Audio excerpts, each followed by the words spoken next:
სხდომა განახლებულია, გადავდივართ კითხვებზე პასუხების რეჟიმზე, ბატონ პრემიერ-მინისტრს ვთხოვთ ტრიბუნასთან.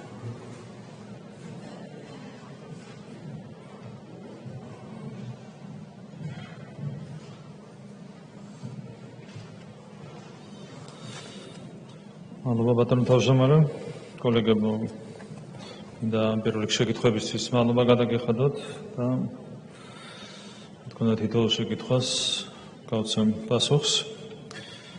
პირველი შეკითხვა ეს ბატონ გივი მიქანაძის მიერ ეხებოდა განათლების სისტემას, უფრო კონკრეტულად განათლების ინფრასტრუქტურის განვითარების ცენტრს, საჯარო სამართლის იურიდიულ პირს, რომელიც უქმდება და შესაბამისი ფუნქციები გადანაწილდება რეგიონულ განვითარების სამინისტროზე და თბილისის ნაწილში დედაქალაქის მერიაზე. ეს არის გადაწყვეტილება, რასთან დაკავშირებითაც ცვლილებები უნდა განხორციელდეს ნორმატიულ ბაზაში. მე ვფიქრობ, რომ სხვადასხვა თვალსაზრისით არის ეს ცვლილება მნიშვნელოვანი, მათ შორის იმ კუთხითაც, რომ პერსპექტივაში ეს ფუნქცია ვფიქრობ უნდა გადავიდეს ადგილობრივი თვითმმართველობის გამგებლობაში. დღეს რამდენიმე შეკითხვა დაისვა თვითმმართველობასთან დაკავშირებით, დეცენტრალიზაციასთან დაკავშირებით. მე ვფიქრობ, რომ სკოლების მოლაპატრონობა პერსპექტივაში არის სწორედ ერთ-ერთი უფლებამოსილება, რომელიც უნდა გადავიდეს ადგილობრივი თვითმმართველობის დონეზე. პერსპექტივაში ასევე თუნდაც სკოლების მშენებლობა რეაბილიტაციაც შეიძლება გახდეს ადგილობრივი თვითმმართველობის უფლებამოსილება, ეს შედარებით გრძელვადიან პერსპექტივაში. მაგრამ ეს არის ერთგვარი შუალედური ნაბიჯი, ამ ეტაპზე ამ ფუნქციით იქნება დაკავებული რეგიონული განვითარების სამინისტრო, თბილისის ნაწილში დედაქალაქის მერია. რაც შეეხება პროცედურებს, ეს დეტალები იქნება რა თქმა უნდა განსახილველი, ვადებიც უნდა განისაზღვროს და მთავარია რომ პროცესი უნდა წარიმართოს ხარვეზების გარეშე, მათ შორის კითხვა დაისვა სასწრაფო წესით განსახორციელებულ პროექტებთან დაკავშირებით, მაგას დროებითი სომები იქნება ბუნებრივია მიღებული იმისათვის, რომ არც ერთ მიმდინარე პროექტს არ შეექმნას რაიმე საფრთხე. რაც შეეხება ჩვენი ქვეყნის სატრანზიტო დაკავშირებადობის ფუნქციის განვითარებას, როგორც უკვე მოგახსენეთ, ჩვენ გვაქვს კომპლექსური ხედვა ამასთან დაკავშირებით, რომელიც პირველ რიგში მოიცავს ინფრასტრუქტურის განვითარებას აბსოლუტურად ყველა შესაბამისი მიმართულებით. ეს არის ჯგუფგაროსნული საავტომობილო გზები, ეს არის რკინიგზა, ეს არის პორტები, ეს არის აეროპორტები. ყველა მიმართულებით კომპლექსურად განვითარდება ინფრასტრუქტურა. ასევე მოგახსენებათ, მომზადების პროცესია შავი ზღვის წყალქვეშა კაბელის პროექტი, ამასაც სერიოზული მნიშვნელობა ენიჭება ბუნებრივია დაკავშირებადობის ფუნქციის განვითარებისთვის. ჩვენ ასევე გვქონდა მჭიდრო კონსულტაციები შესაბამის ქვეყნებთან, საქართველოს, შავ ზღვასთან და შესაბამისად ევროპასთან, დასავლეთთან აკავშირებს 7 ეგრეთ წოდებულ ჩაგეთილ ქვეყანას, რომელსაც არ აქვს გასასვლელი ზღვაზე. ეს არის ცენტრალური აზიის, შუა აზიის 5 ქვეყანა, 5 სახელმწიფო და ეს არის ჩვენი მეზობელი 2 სახელმწიფო, აზერბაიჯანი და სომხეთი. რა თქმა უნდა, ეს ქმნის პოტენციალს ჩვენთვის, რომ მაქსიმალურად გავაყრმავოთ ჩვენი საუჯრო ეკონომიკური კავშირები, გავაძლიეროთ შესაბამისად დაკავშირებადობის ფუნქცია და პირველ რიგში ინფრასტრუქტურის განვითარება და საერთაშორისო კავშირების გაფართოება არის მთავარი ინსტრუმენტი, რითაც ეს ფუნქცია მაქსიმალურად შეგვიძლია გავაძლიეროთ ჩვენს ქვეყანას. შემდეგი შეკითხვა, ბატონ ლადო ბოჟაძის შეკითხვა იყო მიგრაციასთან დაკავშირებით, მათ შორის შრომით საკითხების რეგულირებასთან დაკავშირებით. როგორც მოგეხსენებათ, აქ გვაქვს ინიციატივა, რაც არის ძალიან მნიშვნელოვანი. ჩვენს მოქალაქეებს სხვადასხვა სფეროში პრობლემას უქმნის ის, რომ მათთან კონკურენციაში შედიან არამოქალაქეები ნებისმიერ სახელმწიფოში, ბუნებრივია მკაცრად არის მოწესრიგებული შრომის ნებართვის საკითხები და ჩვენთანაც ეს რა თქმა უნდა ასე უნდა იყოს. აქამდე არ იყო არავითარი არსებითი რეგულაციები და ჩვენ ერთად მივიღეთ გადაწყვეტილება ამ სიახლის დანერგვის თაობაზე, რაც არის ძალიან მნიშვნელოვანი, კაფეოთ უნდა განისაზღვროს სექტორები, სადაც შეიძლება კონკურენცია დაუშვათ, მაგრამ უნდა იყოს ბაზარზე სექტორები, სადაც კონკურენციისგან უნდა იყვნენ თავისუფალი ჩვენი თანამოქალაქეები, ეს არის უბრალოდ ჩვენი ეროვნული ინტერესი, ჩვენი მოქალაქეების ინტერესი, ნებისმიერი სახელმწიფო მოქმედებს სწორედ ასეთი მიდგომით. არის სფეროები, სადაც ძალიან უჭირს ბიზნეს ადგილზე უშახელის შოვნა. და ამისათვის არის ბევრ სექტორში პრაქტიკა, რომ სხვადასხვა ქვეყნიდან ჩამოყავთ მუშახელი, რა თქმა უნდა, ეს პრაქტიკაც უნდა იყოს ბუნებრივია დაშვებული, სადაც არის შესაბამისი დეფიციტი, ბუნებრივია ეკონომიკას ვერ გავაჩერებთ, ბიზნესს ვერ გავაჩერებთ, ამიტომ ეს პრაქტიკაც იქნება დაშვებული, მაგრამ სადაც ჩვენს თანამოქალაქეებს აქვთ ინტერესი, რომ შესაბამის სფეროში თავად დასაქმდნენ, იქ კონკურენცია შეუძლია, რა თქმა უნდა, შევსყუდით. ეს არის საერთო მიდგომა, დანარჩენი ერთად ვიმუშავებთ ბუნებრივია განმავლობის შემდგომ დახვეწაზე. რაც შეეხება ზოგადად დეცენტრალიზაციას თვითმმართველობას, როგორც მოგეხსენებათ, არსებობს სტრატეგია მიმართულებით, რომელიც შემდგომ და მუდმივ განახლებას და გადახედვას საჭიროებს. ჩვენ გვქონდა დასახული მიზანი 7%-მდე გაგვეზარდა ადგილობრივი თვითმმართველობის შემოსავლების წილი, შემოსავლებში, ანუ საუბარია ფისკალურ დეცენტრალიზაციაზე და მომავალ წელს უკვე ეს მიზანი შესრულდება. თუმცა ეს არ არის საკმარისი, როგორც თქვა, მუდმივად უნდა განახდეს დეცენტრალიზაციის სტრატეგია და უნდა ვიფიქროთ კიდევ უფრო მეტი კომპეტენციის გადაცემაზე ადგილობრივი თვითმმართველობის დონეზე.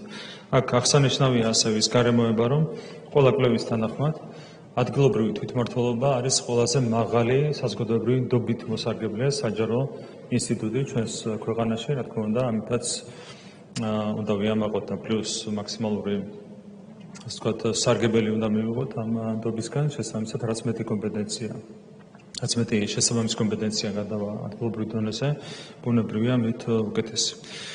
რაც შეეხება სასჯელის გამკაცრებას განზრახ მკვლელობაზე, ამასთან დაკავშირებით კოლეგების ნაწილმა იცის ჩემი მკაფიო პოზიცია, მე ვარ გამკაცრების მომხრე პირადად. რა თქმა უნდა, არის გრძნობიარე საკითხი, არ არის მარტივი საკითხი, თუმცა მე ვფიქრობ, რომ ის სანქციები, რაც არის გათვალისწინებული სისხლის სამართლის კოდექსით განზრახ მკვლელობისთვის, არ არის საკმარისი. მე პირადად მახსოვს ერთ-ერთი შემთხვევა მოხდა მკვლელობა ხულიგნური ქვენაგრძნობით და ადამიანს მიესაჯა 10 წლით თავისუფლების აღკვეთა. ადამიანი მოკლეს საერთოდ არაფერი ჩვეულებრივი, შხუბიც კი არ იყო. ადამიანი მოკლეს და 10 წელი თავისუფლების აღკვეთა შეიძლება უბრალოდ რიც გამოვიდეს ციხიდან. რა თქმა უნდა, ასეთი მიდგომები გადახედვა საჭიროებს. ანუ მე პირადად ვარ გამკაცრების მომხრე, რა თქმა უნდა, ეს უნდა მოხდეს თანაზომიერების პრინციპის ფარგლებში, მაგრამ ვფიქრობ, რომ ზოგადად, რაც შეეხება განზრახ მკვლელობას, აქ კანონმდებლობა არის გადასახედი გამკაცრების მიმართულებით და ბუნებრივია, მთავრობა მზად არის, რომ პარლამენტთან ერთად იმუშაოს ამ საკითხზე. რაც შეეხება ბატონ დავით მათიკაშვილის კითხვებს, ყვარელში თეატრის რეაბილიტაცია პროექტი არის მზად, დაახლოებით 10 მილიონიანია ეს პროექტი და მალე შევუდგებით უკვე სამშენებლო სამუშაოებს.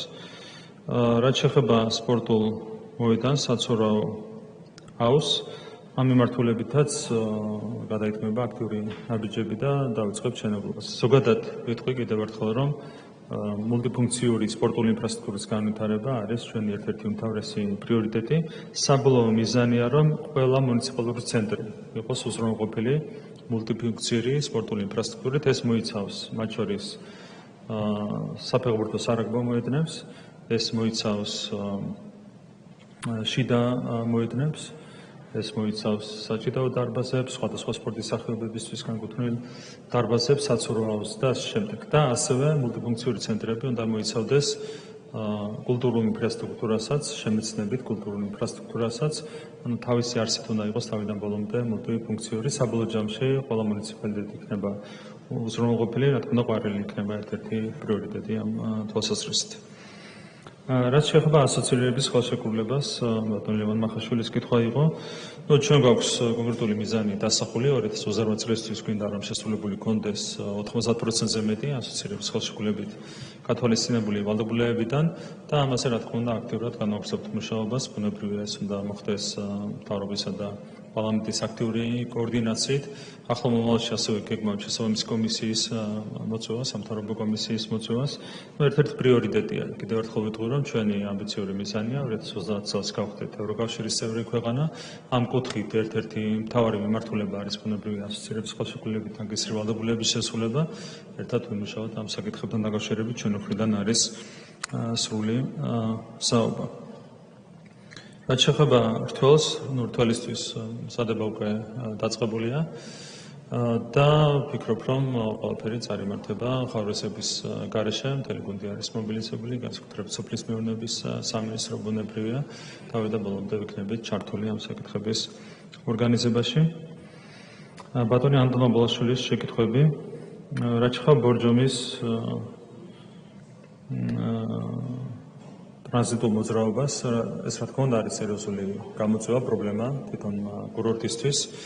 უბრალოდ არის კომპლექსური საკითხი, რაც თავადაც მოგეხსენებათ, მათ შორის სპეციალისტების ნაწილი ფიქრობს, რომ შეიძლება დაიკარგოს უნიკალური ბორჯომის წყალი ინფრასტრუქტურული ჩარევის საფუძველზე. ასეთი მოსაზრება არსებობს, ამიტომ დაგჭირდება სიღრმისეული კვლევა იმისათვის, რომ საბოლოო ჯამში ამ პროექტთან დაკავშირებით მივიღოთ გადაწყვეტილება. რაც შეეხება ლიკანის სასახლეს, რომანოვების სასახლეს, მე ვფიქრობ, რომ ეს საკითხი უნდა იყოს კომპლექსურად განხილული სასტუმრო ინფრასტრუქტურასთან ერთად.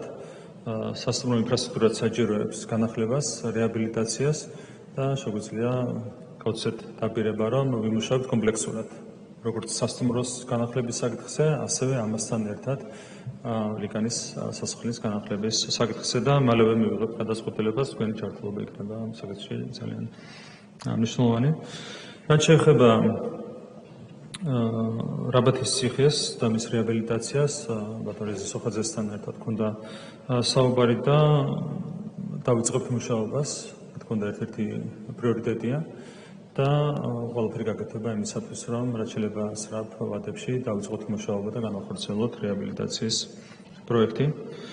რაც შეეხება ადიგენის კულტურის სახლს, აქაც მულტიფუნქციური მიდგომით გვინდა წავიდეთ, გამომდინარე იქიდან, რომ დღეს ადიგენი არის ერთ-ერთი მუნიციპალიტეტი, სადაც ასეთი ინფრასტრუქტურა საერთოდ არ არის უზრუნველყოფილი, მათ შორის კულტურის სახლიც პრაქტიკულად არ არსებობს. ადიგენი იქნება ბუნებრივი ერთ-ერთი პრიორიტეტი.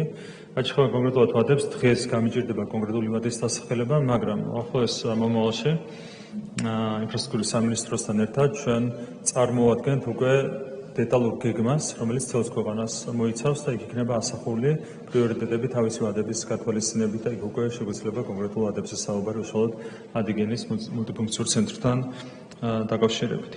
იგივე ხება ასპინძის სტადიონსაც, აქაც ერთიანი გეგმის ნაწილი იქნება და იქ ერთად შეგვიძლია განვიხილოთ ეს გეგმა, ერთიანი გეგმა ქვეყნის მასშტაბით და ვადებსაც საბოლოო ჯამში ვიმსჯელოთ და საბოლოო გადაწყვეტილება ასე მივიღოთ. რაც შეეხება ხოლოზარზმის გზას, ამაზე უკვე გაგიზიარეთ ინფორმაცია, ბატონი ანზორ ბოლქოცის შეკითხვა იყო. წელს როგორც უკვე ითქვა, დასრულდება ძირითადი მონაკვეთის მშენებლობა და მომავალ წელს საფხულისთვის დასრულდება ასევე მეწყრული მონაკვეთების მშენებლობა, ასფალტის საფარის დაგება. რაც შეეხება გოდერძის საბაგირო გზას, თუ საქმე ეხება კურორტს, გოდერძის კურორტს, საპროექტო სამუშაოები წარმოებს ამასთან დაკავშირებით და კომპლექსურად იქნება მიღებული გადაწყვეტილებები ყველა საკითხთან დაკავშირებით, მათ შორის საბაგირო ინფრასტრუქტურის გაფართოებასთან დაკავშირებითაც. დემოგრაფიის შესახებ დაისვა რამდენიმე შეკითხვა, ქალბატონმა ნინო წილოსანმა დასვა ეს შეკითხვა, ასევე ქალბატონმა მარიამ მასხმა. სხვა შეკითხვებიც იყო თუ არ ვსწრები. დემოგრაფია არის რა თქმა უნდა ჩვენთვის ერთ-ერთი უმთავრესი გამოწვევა. ჩვენ გვაქვს სწრაფი ეკონომიკური ზრდა, თუმცა სამწუხაროდ დემოგრაფიული თვალსაზრისით გვაქვს განსხვავებული ვითარება, რასაც თავისი ლოგიკაც არის. რეალურად ეკონომიკური ზრდა და დემოგრაფიული პროგრესი ერთმანეთთან არ არის ხოლმე თანხმდროში პირიქით. არსებობს საპირისპირო, ასე ვთქვათ, სტატისტიკაც, რაც უფრო მეტია სიღარიბე სოფლის ამა თუ იმ კუთხეში, მით უფრო მაღალია ხოლმე როგორც წესი დემოგრაფიული მაჩვენებლები. მაგალითად, სოფლიოში მეორე ადგილზეა ღაზა სექტორი შობადობის თვალსაზრისით. ერთ ქალზე მოდის 8,3 ბავშვი. ამ დროს ღაზა სექტორი არის ერთ-ერთი ყველაზე ღარიბი კუთხე სოფლიოში. ანუ არის სამწუხაროდ საპირისპირო კორელაცია. აქედან გამომდინარე გამოწვევა არის განსაკუთრებული, ანუ ეკონომიკის ზრდა თავისთავად არ არის ფაქტორი დემოგრაფიული მდგომარეობის გაუმჯობესებისთვის და არც მხოლოდ ფინანსური და მატერიალური ტიპის ჩარევები არ არის საკმარისი იმისათვის, რომ გაუმჯობესდეს დემოგრაფიული მდგომარეობა ჩვენს ქვეყანაში. კომპლექსური საკითხია. მე შემოგთავაზებთ შევიკრიბოთ დემოგრაფიის კომისიის ფორმატში და ყველა საკითხთან დაკავშირებით ვიმსჯელოთ კომპლექსურად. ანუ განვიხილოთ როგორც ფინანსური საკითხები, განვიხილოთ ასევე სხვა, მათ შორის იდეოლოგიური საკითხები. ბევრი რამ უკავშირდება ბუნებრივია დემოგრაფიულ განვითარებას. აქ იყო ნახსენები პატრიარქის ინიციატივა, რამაც წლების მანძილზე ძალიან სერიოზული პროგრესი მოგვიტანა დემოგრაფიის კუთხით. ეს არ იყო მატერიალური ინიციატივა. ეს არის ერთ-ერთი მაგალითი, რომელიც აჩვენებს იმას, თუ რამდენად კომპლექსური უნდა იყოს მიდგომა დემოგრაფიის საკითხებთან დაკავშირებით. მოკლედ ვზადვართ, რა თქმა უნდა, კონსულტაციებისთვის ამ საკითხის შესახებ, მათ შორის ნახსენები იყო იპოთეკური მხარდაჭერის პროგრამა, რითაც საკმაოდ ბევრმა ჩვენმა თანამოქალაქემ ისარგებლა. კერძოდ წელიწადში 1800 ოჯახი სარგებლობდა საშუალოდ ამ პროგრამით, მთლიანობაში ისარგებლა 7513-მა ოჯახმა. სახელმწიფო სუბსიდიამ შეადგინა 100 მილიონი ლარი, რა თქმა უნდა, ასეთი ინიციატივებიც არის მნიშვნელოვანი. ყველა საკითხი განვიხილოთ კომპლექსურად, ანუ როგორც ფინანსური მხარდაჭერის, მატერიალური მხარდაჭერის საკითხები, ასევე ნებისმიერი სხვა შესაძლებელი ინიციატივა, რომელიც შეიძლება დაგეხმაროს დემოგრაფიული მდგომარეობის გაუმჯობესებაში. მთავარი პრობლემა არის შობადობის დაბალი მაჩვენებელი. სამწუხაროდ შარშანაც შობადობა არ აჭარბებდა გარდაცვალების მაჩვენებას, ასეთია სამწუხარო ტენდენცია. რა თქმა უნდა, ჩვენი ამოცანაა, რომ ეს ტენდენცია შემოვაბრუნოთ. რაც შეეხება მიგრაციაც არის, რა თქმა უნდა, სერიოზული პრობლემა. შარშანდელი წელი იყო პირველი წელი კოვიდის წლის შემდეგ, 2020 წლის შემდეგ, როდესაც დაფიქსირდა დადებითი მიგრაციული სალდო საქართველოს მოქალაქეების ნაწილში. 2021, 22, 23 წლები აქაც ჰქონდა უარყოფითი სალდო.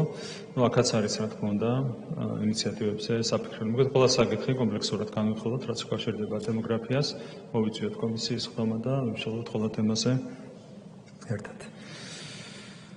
რაც შეეხება სოფლის მეურნეობას და აგრარული განათლების საკითხს, რაზეც ბატონმა გელასამხარველმა დასვა შეკითხვა, მე ვისაუბრე საუნივერსიტეტო კომპლექსურ რეფორმასთან დაკავშირებით და ეს რეფორმის ინიციატივა მოიცავს მათ შორის რეგიონულ უნივერსიტეტებსაც.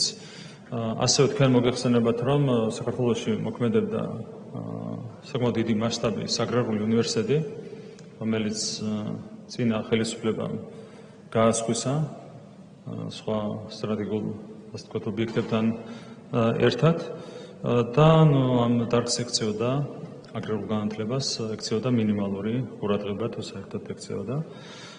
შესაბამისად გვაქვს რთული მდგომარეობა ამ თვალსაზრისით. ჩვენი ერთ-ერთი ამოცანაა, რომ რეგიონული უნივერსიტეტების ერთ-ერთ უმთავრეს პრიორიტეტად ორი პრიორიტეტიდან ერთ-ერთ პრიორიტეტად განსაზღვროთ რეგიონულ უნივერსიტეტებში სწორედ აგრარული განათლება. ეს შეეხება იგივე თელავის უნივერსიტეტს, სხვა რეგიონულ უნივერსიტეტებს, ანუ ერთ-ერთი მთავარი პრიორიტეტი რეგიონულ უნივერსიტეტებში იქნება სწორედ აგრარული განათლება.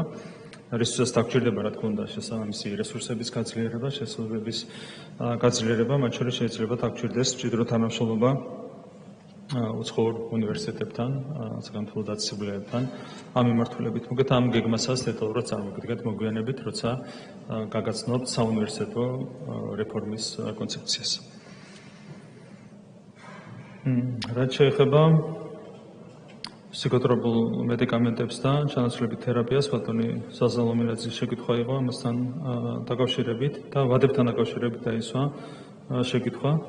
მომავალ კვირაში უნდა იყოს მიღებული შესაბამისი კანონპროექტი, მანამდე რამდენიმე დღე გვაქვს და შეგვიძლია ვიმსჯელოთ ვადებთან დაკავშირებით, მანამდე უნდა იქნეს მიღებული გადაწყვეტილებები. მიდგომა არის ის, რომ რაც შეიძლება სწრაფ ვადებში უნდა მოხდეს გადმოგვარება.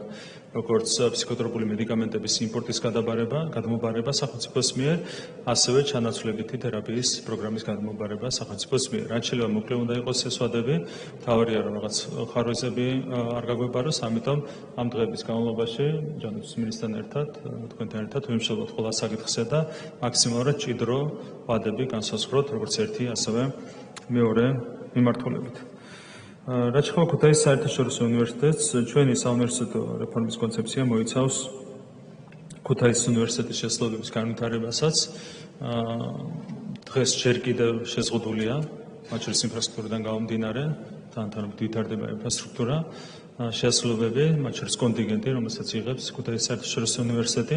ჩვენ ამ საკითხთან დაკავშირებით ქონდა პირველ რიგში კონსულტაციები უნივერსიტეტის დამფუძნებელთან, ბატონ ბიძინა იმანიშვილთან და ვფიქრობთ მასშტაბურად გავაფართოვოთ ქუთაისის საერთაშორისო უნივერსიტეტის ინფრასტრუქტურა ისე, რომ უნივერსიტეტმა საბოლოო ჯამში შეძლოს 10,000-ობით სტუდენტის მიღება. ანუ თბილისის სახელმწიფო უნივერსიტეტთან ერთად და თბილისის საუნივერსიტეტო კომპლექსთან ერთად ქუთაისის საერთაშორისო უნივერსიტეტი უნდა გახდეს ნომერ მეორე საგანმანათლებლო ცენტრი უმაღლესი განათლებისთვის ჩვენს ქვეყანაში. ეს არის ზოგადი ხედვა, დანარჩენი დეტალები იქნება განსაზღვრული სწორედ საუნივერსიტეტო რეფორმის კონცეფციით, რაც შეეხება ადრონული თერაპიის დანერგვას. ფონდი ქართო არის უშუალოდ წარმართავს შესაბამის სამუშაოებს, მე მქონდა კონსულტაციები ფონდის ხელმძღვანელობასთან და სათანადო ვადებში ეს საკითხიც იქნება, რა თქმა უნდა, მოწესრიგებული. რაც შეეხება ბატონი გიორგი ხახობიას შეკითხვებს, ფონდთან დაკავშირებით მქონდა მნიშვნელოვანი ინიციატივები, მათ შორის მნიშვნელოვანი იყო ადგილობრივი საკონტეინერო მოსაკრებლის შემოღება, მაშინ პარლამენტის წევრი ვიყავი და ერთად მივიღეთ ეს გადაწყვეტილება ბატონი გიორგი ხახობიას ინიციატივით. ასევე ძალიან მნიშვნელოვანი იყო, რა თქმა უნდა, 20 მილიონის დამატება ფოთის მუნიციპალიტეტის ბიუჯეტში. ეს არ არის ერთჯერადი დამატება, ყოველი წლის განმავლობაში უზრუნველყოფილი იქნება პლუს 20 მილიონით სტანდარტული ზრდის მიღმა ფოთის ბიუჯეტის განსაზღვრა. რაც შეეხება ინფრასტრუქტურას, ფოთის თეატრის რეაბილიტაცია საკმაოდ ძვირად ღირებული პროექტია თავის დროზე. აქაც გავიხსენებ წინა ხელისუფლებას, საკმაოდ არასწორი ფორმით განხორციელდა ეს პროექტი. შესაბამისად, საკმაოდ ძვირი ხდება რეაბილიტაცია. საკითხის დამატებით შევისწავლით, ყველა შემთხვევაში ფოთში მულტიფუნქციური ინფრასტრუქტურის განვითარება იქნება ერთ-ერთი პრიორიტეტი. ეს არის ერთ-ერთი უნიშნულოვანი ქალაქი ჩვენი ქვეყნისთვის. ამიტომ პრიორიტეტებს შორის ერთ-ერთ მაღალ ადგილს დაიკავებს ბუნებრივია ფოთი და ფოთშიც მულტიფუნქციური ინფრასტრუქტურას იქნება არა მხოლოდ სპორტული დატვირთვა, არამედ ასევე კულტურულ-შემეცნებითი დატვირთვაც. რაც შეეხება ხობს და სენაკში უკვე დაწყებული გვაქვს მუშაობა მოედნის და აუზის მოწყობა მშენებლობის მიმართულებით. რაც შეეხება ხობს, ანუ აქაც უნდა წავიდეთ მულტიფუნქციური ინფრასტრუქტურის შექმნის მიმართულებით და როგორც თქვა, გვექნება დეტალური გეგმა, რომელსაც წარმოგიდგენთ და ყველა შეგიძლიათ გაეცნოთ, თავისი ვადებით იქნება გაწერილი ეს გეგმა თითოეული მუნიციპალიტეტისთვის. რაც შეეხება ლებარდეს და ტობოვარცხილის განვითარებას, ბატონი ილიას შეკითხვები იყო ამასთან დაკავშირებით. რაც შეეხება ტობოვარცხილს, აქ ეკონომიკური მიზანშეცვლილობის კვლევა არის უკვე ჩატარებული და დაიგეგმება შემდეგი ნაბიჯები. ლებარდესთან დაკავშირებით ასეთ კვლევა ჯერჯერობით არ აქვს, თუმცა ვიმუშავებთ, სადღაც თქვენთან კონსულტაციებისთვისაც, ვიმუშავებთ ამ საკითხებთან დაკავშირებით, რა თქმა უნდა, ჩვენთვის პრიორიტეტია ყველა საკურორტო სივრცის აღდგენა, მათ შორის ერთ-ერთი პრიორიტეტი შეიძლება იყოს ლებარდეს აღდგენა რეაბილიტაცია, მზად ვართ, რომ ვიმუშავოთ აქტიურად ამ საკითხთან დაკავშირებით თქვენთან ერთად. რაც შეეხება ბატონი გიორგი ჩაგვეტაძის შეკითხვას, რომელიც უკავშირდება მოქალაქეობის აღდგენის გამარტივებას ჩვენი ყოფილი მოქალაქეებისთვის და ეთნიკურად ქართველებისთვის.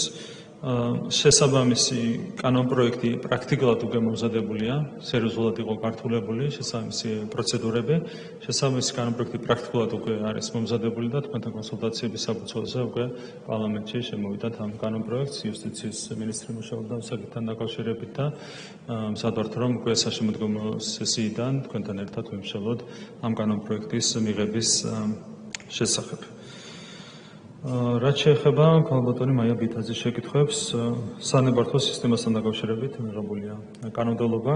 აქ პირველ რიგში რაც მინდა თქვა, არის ის, რომ გვინდა ერთი ფანჯრის პრინციპის დანერგვა, რომელიც საფუძველზეც იქნება უზრუნველყოფილი შესაბამისი ნებართვების გაცემა და ამასაც რა თქმა უნდა თქვენთან ერთად შეგვიძლია აქტიურად ვიმუშაოთ. რაც შეეხება ფიტოსანიტარიას, ეს არის რა თქმა უნდა ერთ-ერთი სერიოზული გამოწვევა, მათ შორის დედაქალაქში, მაგრამ არა მარტო რეგიონებშიც. სამინისტრო თავად უზრუნველყოფს სააგენტოს გამგებლობის ქვეშ არსებული ტყის ფონდის მოლაპატრონობას, რაც შეეხება მუნიციპალიტეტებს, აქ მივდივართ კონსულტაციების გზით. ეს არის ზოგადი მიდგომა და რა თქმა უნდა ეს პრიორიტეტად დარჩება. რაც შეეხება რუსთავის სტადიონს, ბატონი ირაკლი შატაკიშვილის შეკითხვა იყო. ტექნიკური დავალება უკვე მზადდება. რუსთავში პრაქტიკულად ახალი სტადიონი აშენდება. ეს იქნება UEFA-ს მეოთხე კატეგორიის სტადიონი.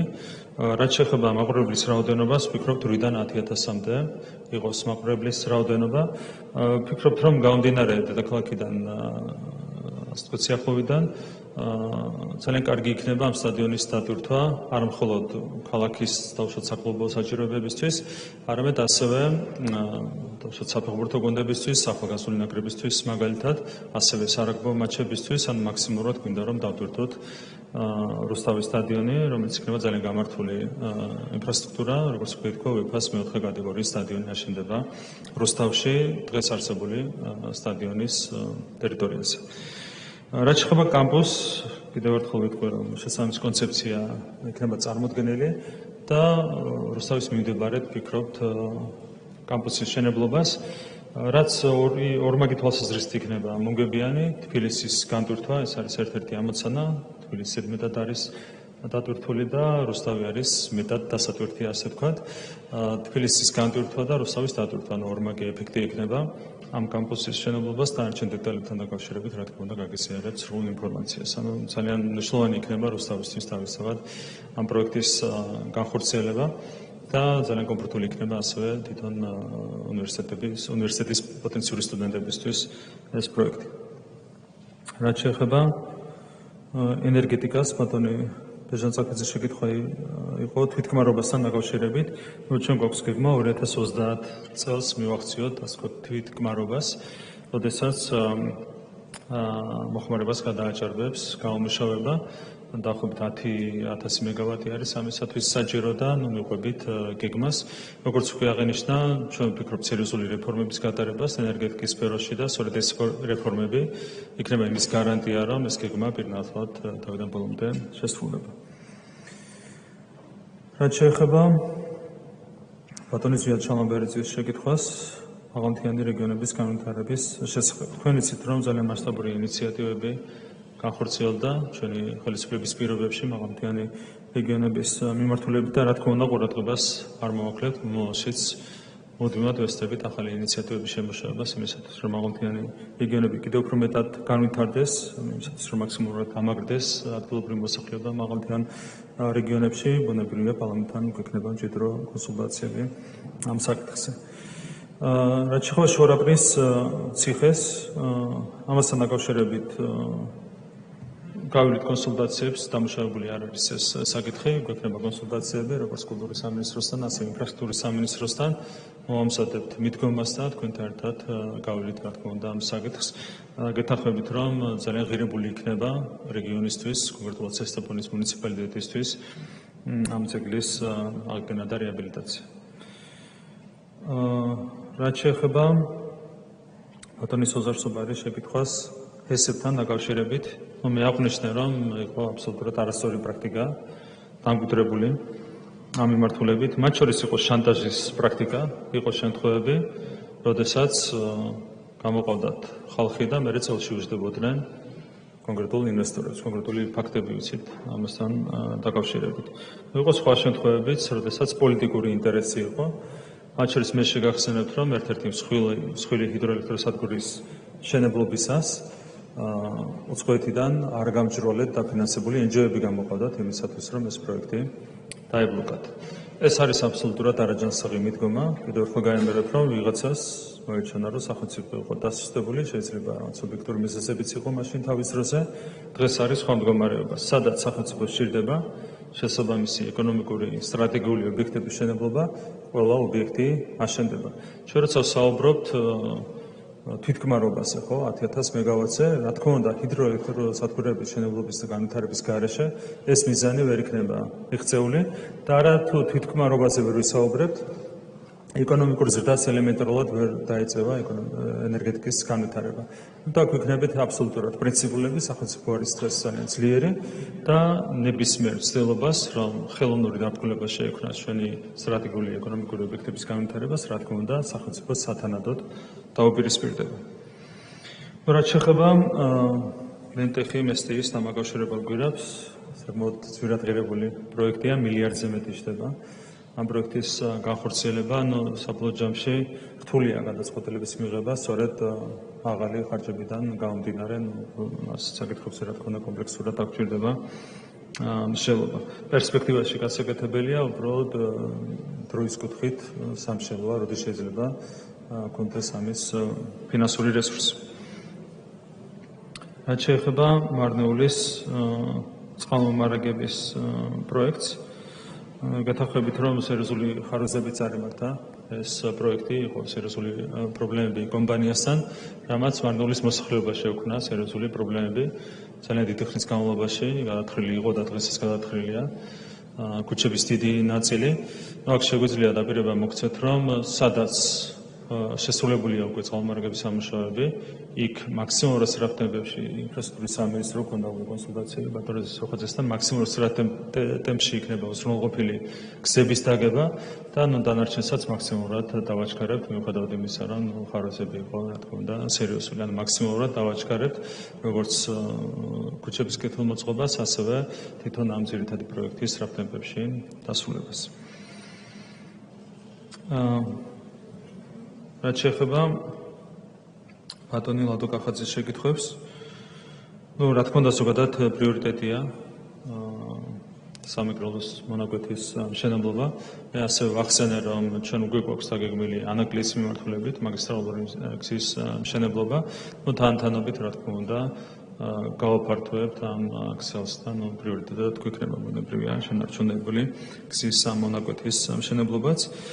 რაც შეეხება დიდ რეგიონულ ნავთობ გადამამუშავებელ საწარმოას, ამ ეტაპზე მოგხსენებათ, რომ ყულევში შენდება ძალიან მასშტაბური ნავთობ გადამამუშავებელი საწარმო, რომელიც რეალურად საჭიროებებს დააკმაყოფილებს, როგორც კი პროექტი დასრულდება. პერსპექტივაში, როდესაც გაიზრდება ნაკადები, ბუნებრივია, შეიძლება გახდეს დამატებით სოფლის ტერიტორიაზე შესაბამის საწარმოების განვითარება საჭირო. ეს დამოკიდებული იქნება შემდგომ განვითარებაზე. რაც შეეხება ხალბატონი ირმა ზავრადაშვილის შეკითხვებს, ჩანაცვლებით თერაპიაზე და ფსიქოთერაპიულებზე უკვე მოგახსენეთ, თუმცა დამატებით ვიტყვი, რომ რა თქმა უნდა, პრაქტიკა არის ძალიან მნიშვნელოვანი. მხოლოდ სახელმწიფოს მიერ ამ სერვისის თუ იმპორტის სამოღება არ არის საკმარისი. თვითონ ჩანაცვლებით თერაპიას რაც შეეხება მათ შორის სახელმწიფო მომსახურების ნაწილში, რა თქმა უნდა, მნიშვნელოვანია, რომ ეს მომსახურება იყოს მთლიანად ორიენტირებული განკურნებაზე. რასთან დაკავშირებითაც გარკვეული კითხვები არსებობს.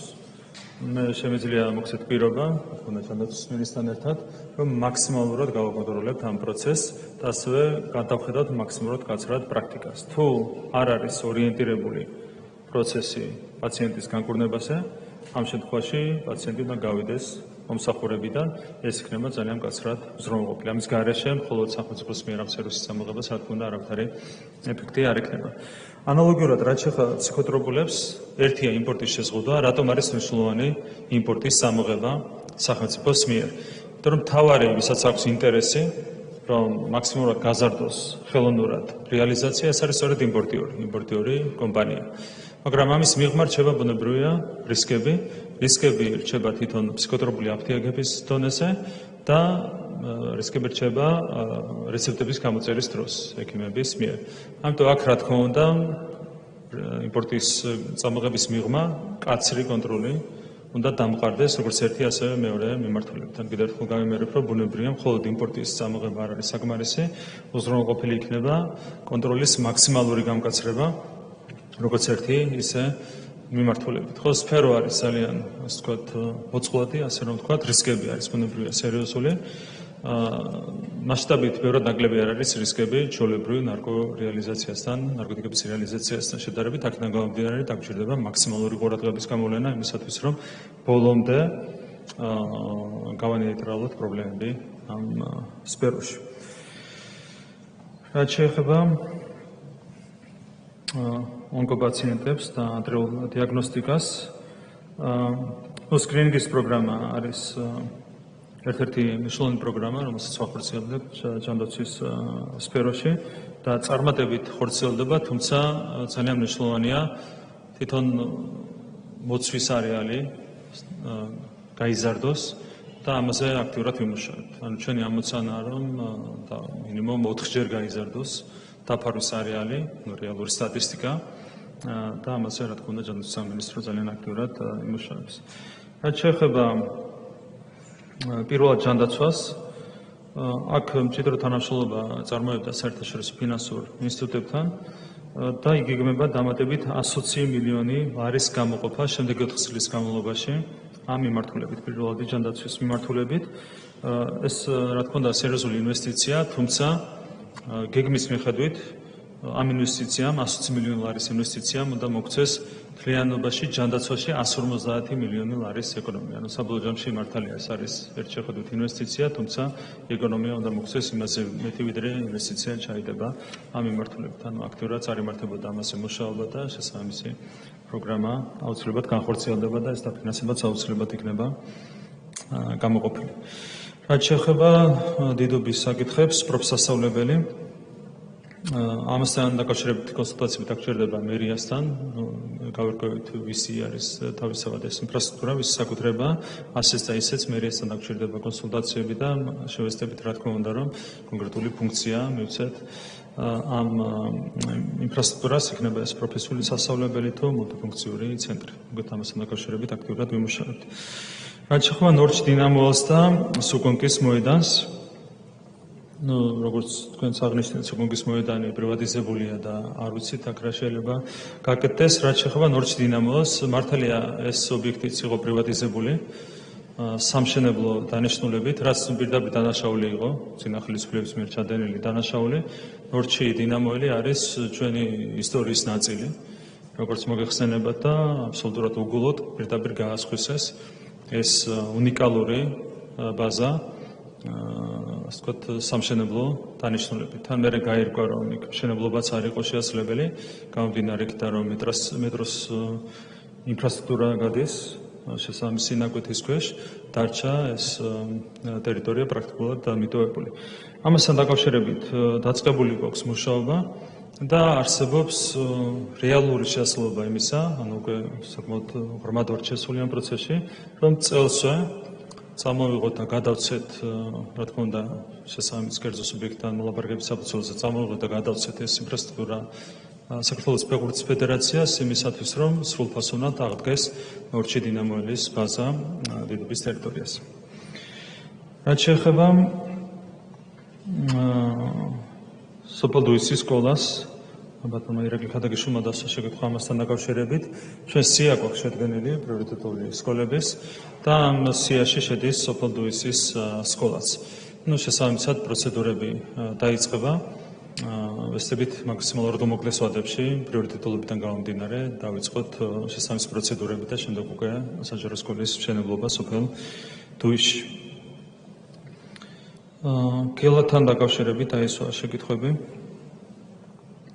მათ შორის ქალბატონი გრედაცის შეკითხვა იყო იმასთან დაკავშირებით, თუ რამდენად შეიძლება მოდელად ავიღოთ გელათის მაგალითი და დავნახოთ შესაბამისი პროტოკოლი. ამასთან დაკავშირებით შემიძლია გითხრათ, რომ ნამდვილად შეიძლება გელათის პრაქტიკის დანერგვა მოდელად გამომდინარე იქიდან, რომ სწორი მიმართულებით ხორციელდება ეს პროექტი და ანალოგიური მიდგომით შეგვიძლია ვიზრუნოთ სხვა ძეგლების რეაბილიტაციაზეც. რაც შეეხება ბატონო გიორგი გაბუნია შეკითხვებს მან ახსენა საალგებრო სკოლებურ მუნიციპალიტეტებში რა თქმა უნდა ძალიან მნიშვნელოვანი პროექტია ზოგადად როდესაც ბავშვს ახალგაზრდას აქვს შეხება ფოლკლორთან მას განსაკუთრებული კიდევ უფრო განსაკუთრებული დამოკიდებულება უყურებდება საკუთარი ქვეყნის მიმართ და ამ კუთხითაც არის მნიშვნელოვანი რა თქმა უნდა ამ პროექტის წარმატებით განხორციელება ერისიონის შენობის რეაბილიტაცია ეს იყო რა თქმა უნდა ერთ-ერთი უმნიშვნელოვანესი პროექტი რომელიც განხორციელდა რაც შეეხება სახელოვნებო განათლებას, დღეს საუბარი მქონდა ზოგადად იმაზე, რომ განათლების სფეროში გვჭირდება სერიოზული ძვრები და სერიოზული ცვლილებები და ამ კომპლექსური კონცეფციის ნაწილი უნდა იყოს სახელოვნებო განათლების რეფორმა, სადაც გვაქვს სერიოზული პრობლემები, ჩავარდნები, ასეც კი ვიტყოდი. შესაბამისად ვითარება გამოსწორება საჭიროებს ამ კომპლექსურად განათლების რეფორმის კონცეფციის ფარგლებში გვექნება რა თქმა უნდა მშენებლობა სახელმწიფო განათლების სისტემის გაუმჯობესებასაც. აჩხვა ლანჩხუთში კულტურის სახლს გეთანხმებით რომ აქაც პრიორიტეტია ინფრასტრუქტურის მოწყობა გამომდინარე იქიდან რომ შესაბამისი ინფრასტრუქტურა განსხვავებით ზოგიერთი მუნიციპალიტეტებისგან ლანჩხუთს არ აქვს. ჩვენ ვესწრებით მაქსიმალურად რომ მულტიფუნქციური ინფრასტრუქტურა განსაზღვროთ პრიორიტეტულად ლანჩხუთთან მიმართებით საერთო გეგმაში. ბატონ ირაკლის არქივას ჰქონდა შეკითხვები წალენჯიხის პროექტებთან დაკავშირებით და მშენებლობა წალენჯიხის პროექტებთან დაკავშირებით. ნამდვილად მნიშვნელოვანია თითოეული პროექტი, რომელიც ხორციელდება და რა თქმა უნდა ვეცდებით მაქსიმალურად გავაფართოვოთ ამ პროექტების არეალი, მათ შორის იუსტიციის სახლი ახსენეთ, რომელიც მუშაობაც რა თქმა უნდა დაიწყება. წალენჯიხას შეიძლება ბუნებრივია იუსტიციის სახლი ჩვენი მიზანია ზოგადად რომ ყველა მუნიციპალიტეტი იყოს დაფარული შესაბამისი ინფრასტრუქტურით და წალენჯიხაშიც შეიძლება სწრაფად მივიღებთ შესაბამის გადაწყვეტილებას. ბატონმა ალუდა ღუდეშაურმა ისაუბრა წინა ხელისუფლების მიერ ჩადენილ დანაშაულებზე, რაც ჩვენ თავსაც უნდა შევახსენოთ ხოლმე და ჩვენ საზოგადოებასაც, რაც შეიძლება ხშირად. ჩვენ გვახსოვს რა რეჟიმი მოქმედებდა საქართველოში 2012 წლამდე. თავიდან ბოლომდე იდგა კრიმინალზე ეს რეჟიმი, ადამიანის ზრუნვა არ იყო არავითარი პრიორიტეტი, პირიქით ადამიანის ღირსების ხელყოფა იყო მათი ხელწერის ერთ-ერთი უმთავრესი შტრიხი. და სწორედ ეს მიდგომა შეიცვალა ფუნდამენტურად 2012 წლის შემდეგ. და შეშფოთებით უნდა გავიხსენოთ კიდევ ერთხელ რომ ვიღაცებს ქვეყნის გარედან სურდათ ასეთი ადამიანების დაბრუნება ხელისუფლებაში და პირდაპირ წინასაარჩევნო სააგიტაციო განცხადებებიც კეთდებოდა ამასთან დაკავშირებით.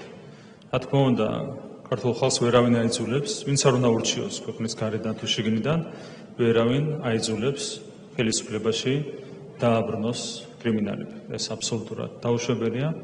მე მინდა ყველას გადავხადო მადლობა, ვინც ჩართულია უშუალოდ საპარლამენტო საგამოძიებო საქმიანობის მუშაობაში, განსაკუთრებით ალბათონ თეატროლოგიას, რომელიც არის კომისიის ხელმძღვანელი, ძალიან მნიშვნელოვანი პროცესი წარიმართა საქართველოს პარლამენტში.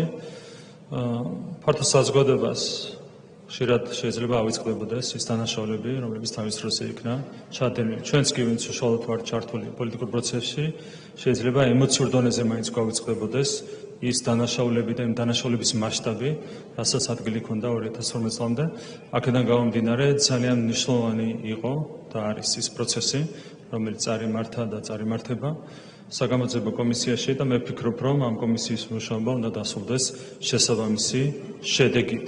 ერთხელ და სამუდამოდ ყველამ უნდა გაისიგრძე განოს, რომ კრიმინალების ადგილი ქართულ პოლიტიკაში არ არის, ეს არის ღირსეული ქართული სახელმწიფო. სადაც პოლიტიკაში უნდა იყვნენ წარმოადგენელი არა კრიმინალები, არამედ პატრიოტები.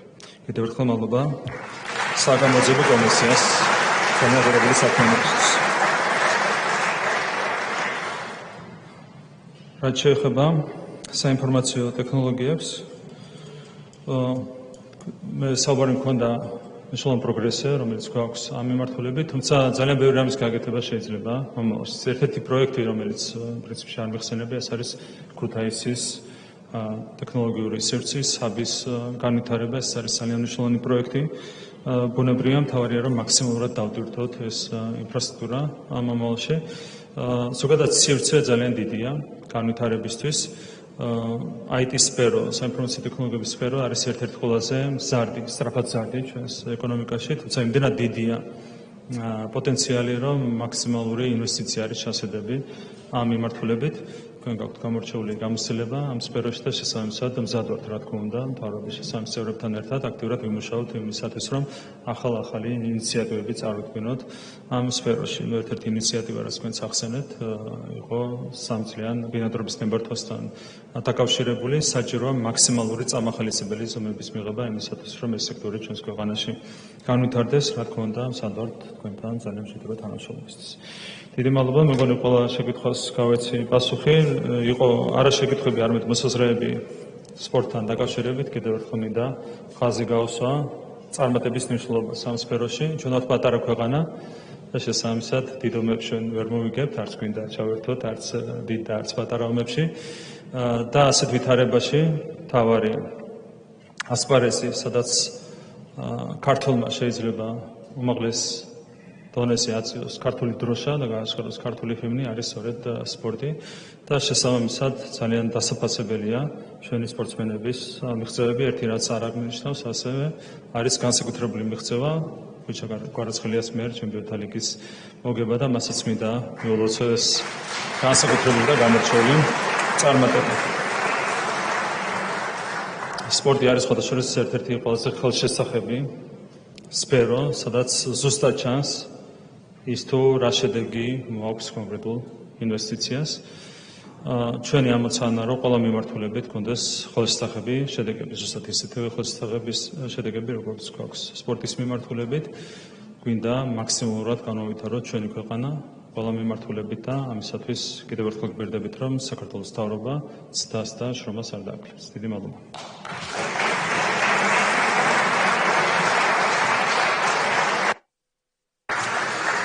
მადლობა ბატონ პრემიერ-მინისტრო. დამაზუსტებელი კითხვები არ არის, ამიტომ გადავდივართ ახლა უკვე პოლიტიკური ჯგუფების გამოსვლაზე. დიმიტრი ხუნდაძე 15 წუთი ტრიბუნიდან.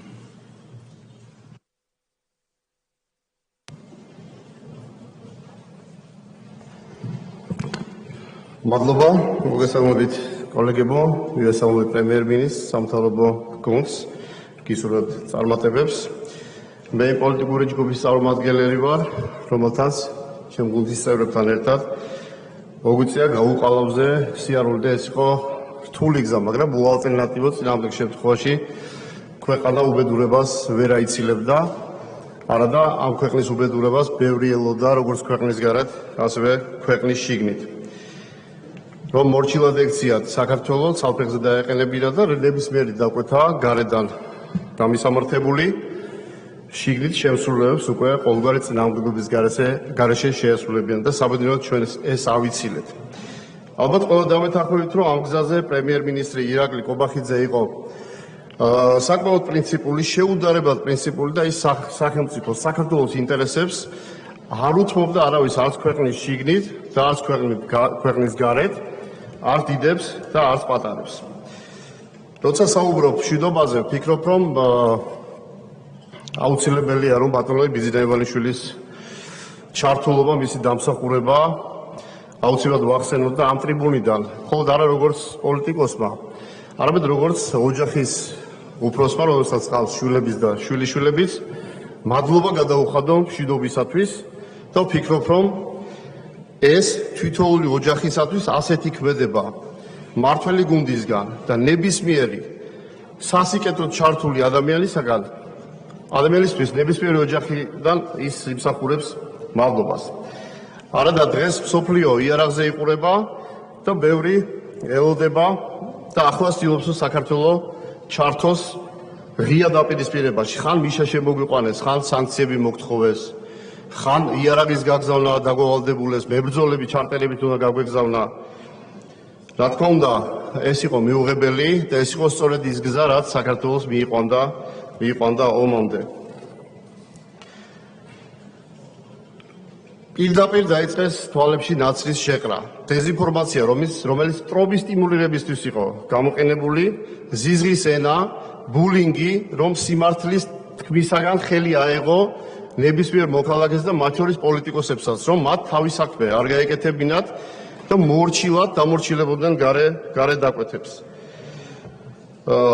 გახსოვთ ალბათ, როცა გამჭირვალობის კანონი ის რაც დასავლეთში უკვე დამკვიდრებული სტანდარტია, თურმე ჩვენთან საქართველოში არის რუსული. მაუწყებლობის შესახებ კანონი ბრიტანული, რომელიც ერთ-ერთში გადმოვიტანეთ. ეს არის BBC-ის სტანდარტი, მაგრამ თურმე ეს საქართველოში არის სიტყვის თავისუფლების დამაზიანებელი. ვფიქრობ, რომ ასეთი მიდგომები არის სახიფათო და სწორედ ასეთი მიდგომებით სურდათ, რომ ქვეყანა უბედურებაში გაეხვიათ. პიროტექნიკით გახსოვთ ალბათ, როცა საქართველოში ებრძოდნენ პოლიციელებს, სამართალდამცავებს და შენობაში ცეცხლი რამის გააჩინეს, ზუსტად მსგავსი რამ გერმანიაში თურმე დასჯადია სისხლის სამართლებრივი პასუხისმგებლობით, ჩვენთან თურმე ეს უნდა ყოფილიყო გამოხატვის თავისუფლების ფორმა. პოლიციელებზე თავდასხმა, თქვენ ნახეთ ალბათ, როცა პირდაპირ ეთერში უყურებდით, როგორც ცდილობდნენ ცოცხლად დაეწვათ პოლიციელი და ეს შერაცხეს როგორც გმირობა და პრეზიდენტს, რომელიც რა თქმა უნდა, საკუთარ გადაწყვეტილებში სალომე ზურაბიშვილზე მაქვს საუბარი, არ იყო თავისუფალი, დაუკვეთეს, რომ ეს გმირობად გამოეცხადებინა და შეეწყალებინა დამნაშავე. ეს იყო პრაქტიკულად მწვანე შუქი, რომ ყველაფერი იყო დასაშვები საქართველოში რადიკალური ოპოზიციის აგენტურის მხრიდან და ისინი მაშინდელი პრეზიდენტის მხრიდან იქნებოდნენ დაცული. ელჩების ქმედებები. ჩვენ უყურებთ და არა მხოლოდ ჩვენ ოპოზიცია საპარლამენტო, არამედ მართველი გუნდიც და ხშირად პრემიერ-მინისტრიც, სამთავრობო გუნდის წარმომადგენლებიც ვამბობთ ამ სიმართლეს, რომ ისინი ხშირად ერევიან შიდა პოლიტიკურ საქმიანობაში, არჩევნებში ერევიან. ისინი ხელს უწყობენ, რომ ქვეყანაში რევოლუციური პროცესები განვითარდეს. და რატომ არ ვართ უფრო პრინციპულები? მხოლოდ სათქმელი არ არის საკმარისი. მე ვფიქრობ, როდესაც ელჩი არგოს ვენის კონვენციას, ის რაც არ არის მხოლოდ ჩვენი შემუშავებული. ეს არის საერთაშორისო ვალდებულება და სტანდარტი. ელჩი, რომელიც ხელს უწყობს ქვეყანაში შიდა რევოლუციური პროცესების განვითარებას, დესტრუქციას. ელჩი და უпростоრად ელჩებიც, იმიტომ რომ სამწუხაროდ არ არის მხოლოდ ერთი. როცა ისინი ერევიან საარჩევნო პროცესებში და პირდაპირ მოუწოდებენ ამორჩევლებს, რომ მათ მიიღონ იმდაგვარი გადაწყვეტილება, რაც გარე დაკვეთისთვის იქნება მისაღები. მე ვფიქრობ, ასეთი ელჩების მიმართ არ უნდა იყოს მხოლოდ კაცრი ტონი, უნდა იყოს კაცრი ქმედება და თუ საჭიროა, ასეთმა ელჩებმა უნდა დატოვონ საქართველო.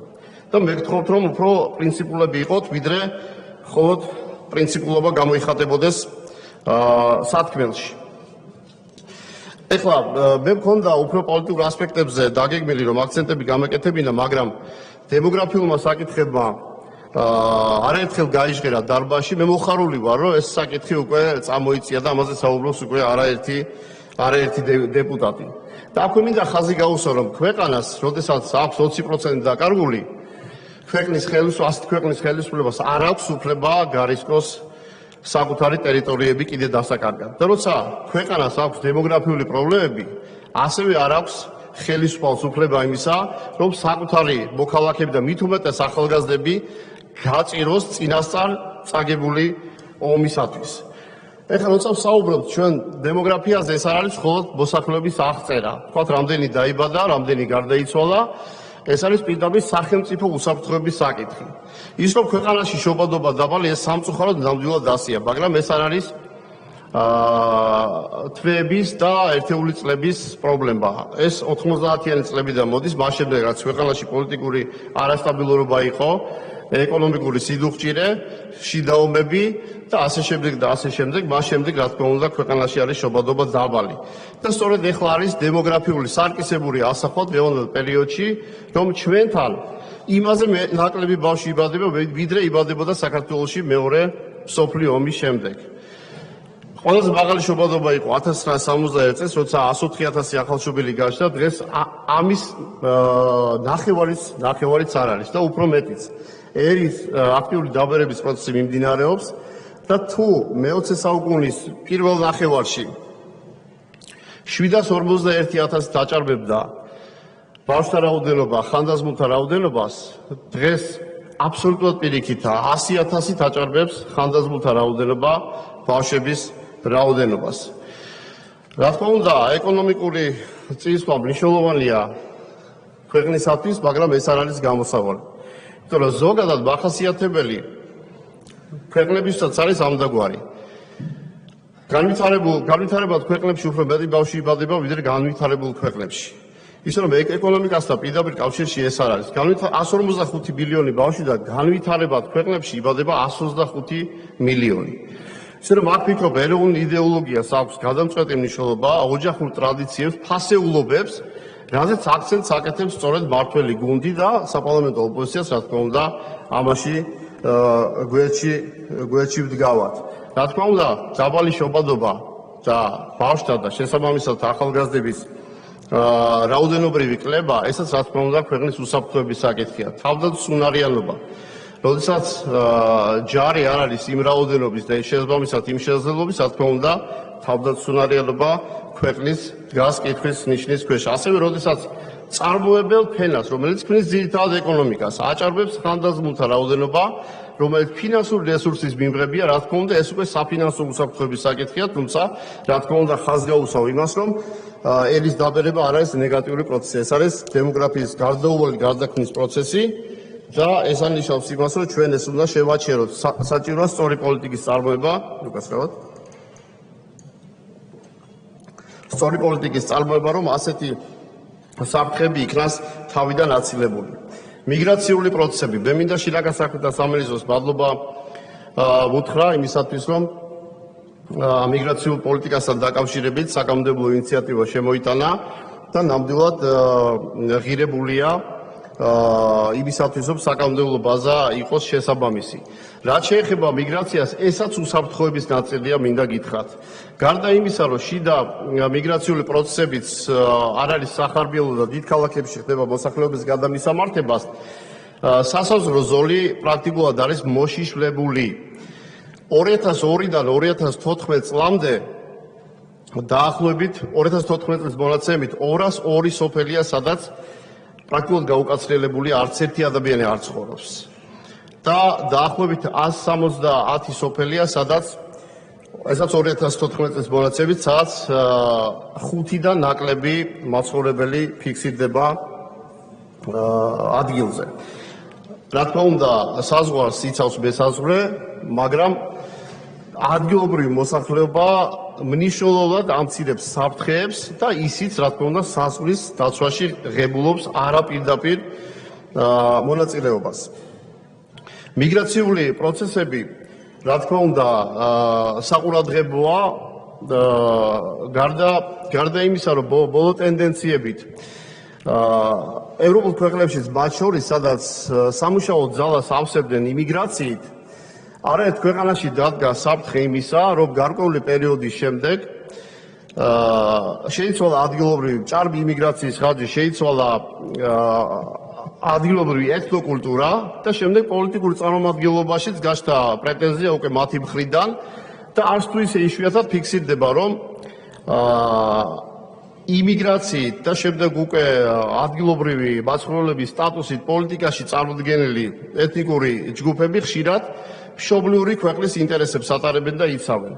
მე უბრალოდ ამას სიფრთხილისთვის ვამბობ, რომ საქართველოშიც მიგრაციული პოლიტიკა, ასევე მოქალაქეობის სტატუსის მინიჭებაც იყოს გონივრული და იყოს პოლიტიკურად გათვლილი და საფრთხეების კარგად აწონილი.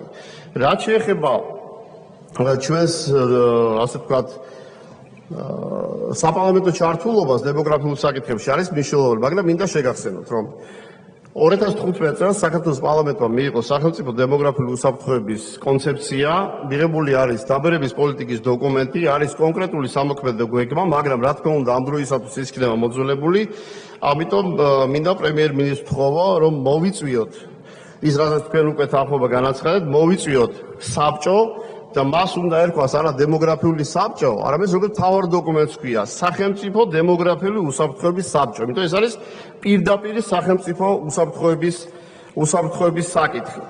რა თქმა უნდა, უსაფრთხოების საკითხია ნარკოპოლიტიკა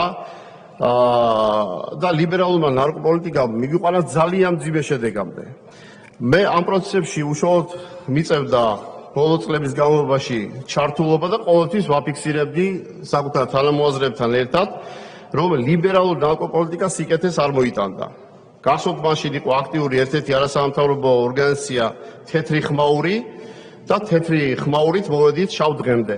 დღეს ქვეყანაში არის ნარკომომხმარებელთა ძალიან მაღალი მაჩვენებელი. ამიტომ რა თქმა უნდა ის რაც თქვენ ბატონო ირაკლი წარადგინეთ ინიციატივები ეს რა თქმა უნდა მისაღებია, მაგრამ ვფიქრობ რომ არასაკმარისი. ნარკოპოლიტიკა ზოგადად ეხება არა მხოლოდ ნარკომომხმარებლებს. ნარკოპოლიტიკა ეხება საზოგადოების იმ უდიდეს ნაწილს, რომელიც ნარკოტიკებს არ მოიხმარს. ამიტომ, როდესაც ლიბერალურ ნარკოპოლიტიკას ლობირებდნენ, მაშინ მთელი ნარკოპოლიტიკა და საკანონმდებლო ბაზა დაიყვანეს იქამდე, რომ თითქოს ეს იყო დოკუმენტი დავიჭიროთ თუ არ დავიჭიროთ.